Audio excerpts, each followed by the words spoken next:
मोदी जी आए तो कहे कि जिसके पास एंड्रॉयड फ़ोन है ना, एंड्रॉयड फ़ोन, और वो खुद कहते हैं कि मैं यूट्यूबर हूँ, मेरे चैनल को शेयर करिए और सब्सक्राइब। तो आप क्यों नहीं कहा? आप भी कहिए इनके भी चैनल को शेयर और सब्सक्राइब। अब मैं बाइक चलाता हूँ, आपको अरे बाइक से एक्सीलेटर कैसे लेते हैं? तो आपकी मूर्खता है। ये मुझे विश्वास है कि मैं बाइक चला लूँगा। कोई बाइक दीजिए, अभी चला के पूरा अयोध्या घुमा दूँगा। इसलिए मत पढ़ो कि तुम्हें नौकरी करनी है, इसलिए पढ़ो कि मैं हूँ कौन, मैं धरती पे आया क्यों, मेरा उद्देश्य क्या है, मेरा लक्ष्य। सबसे पहले बहुत बहुत स्वागत है आपका। बहुत बहुत धन्यवाद, आपने अपने चैनल पे जितेंद्र को रखा और आपके दर्शकों को सादर प्रणाम। आदेश करें।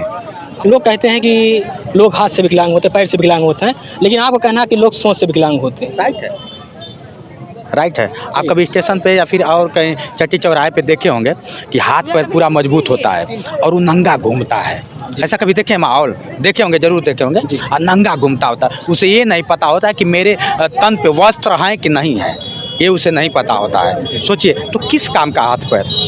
आप बताइए। कुछ लोग ऐसे भी हैं कि घर में चुपचाप बैठे हुए हैं मस्ती से, उनके बारे में कुछ पता ही नहीं है, खा पी के एकदम पगुरी कर रहे हैं। अरे हम जानवर हैं महाराज, हम इंसान हैं, और इंसान आया इस धरती पे कुछ करने के लिए। वो इंसान ही का जो इस धरती पे कुछ करे ना।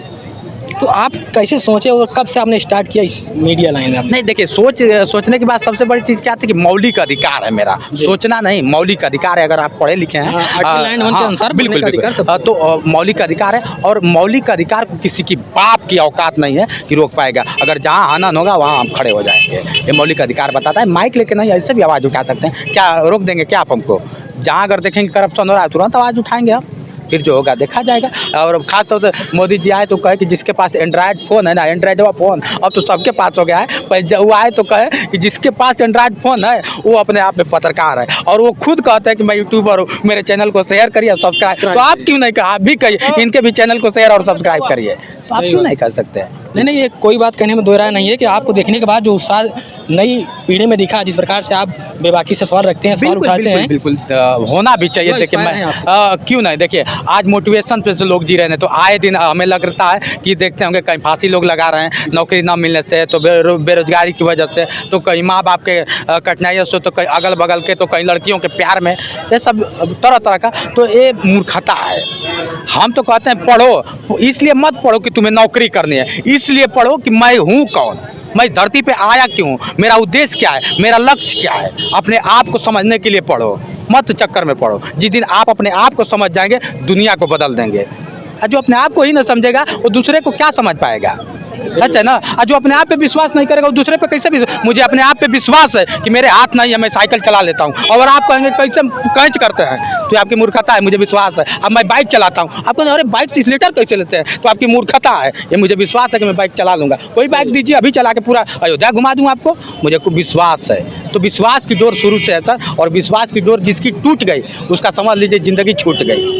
चलिए लास्ट सवाल, आप जो नए वर्तमान में जो इसमें मीडिया में चला रहे हैं नए युवक, क्या कहना चाहेंगे उनके लिए? नहीं देखिए, नया डिजिटल युग है भाई। यशस्वी प्रधानमंत्री ने कह दिया भारत डिजिटल युग हो गया, तो आप डिजिटल, हम और आप डिजिटल में जी रहे हैं, तो कौन सा बुरा कर रहे हैं? कौन सा बुरा कर रहे हैं? डिजिटल युग में जीना चाहिए, सभी लोग चाहते हैं। ये सतयुग है, द्वापर युग नहीं चल रहा है, ये कलयुग चल रहा है, और कलयुग में डिजिटल युग है। तो डिजिटल युग से आप भी जी रहे हैं, हम भी जी रहे हैं, मस्ती में आप भी जी रहे हैं। देखिए टीवी कौन देख रहा है? टीवी बड़ा कम लोग देख रहा है, सबके हाथ में। आप घर में बैठ जाइए, बाप नहीं चाहता है कि बेटा सामने बैठे, और बेटा नहीं चाहता है कि बाप सामने बैठे, इस मोबाइल की वजह से और डिजिटल युग की। सोच लीजिए कितना बदला हुआ है। लेकिन ऐसा भी नहीं होना चाहिए। हमारे संस्कार, हमारे सभ्यता मरनी नहीं चाहिए, ये हम सोचेंगे और हमको बदलना होगा।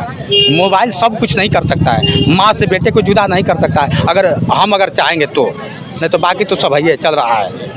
बिल्कुल, बहुत बहुत धन्यवाद। Thank you. अभी हमारे साथ मौजूद थे जितेंद्र जी, इनसे बात की बेबाकी से, जिस प्रकार से पत्रकारिता करते हैं, सवाल पूछते हैं, इनका इंटरव्यू किया। बाकी आपको कैसा लगा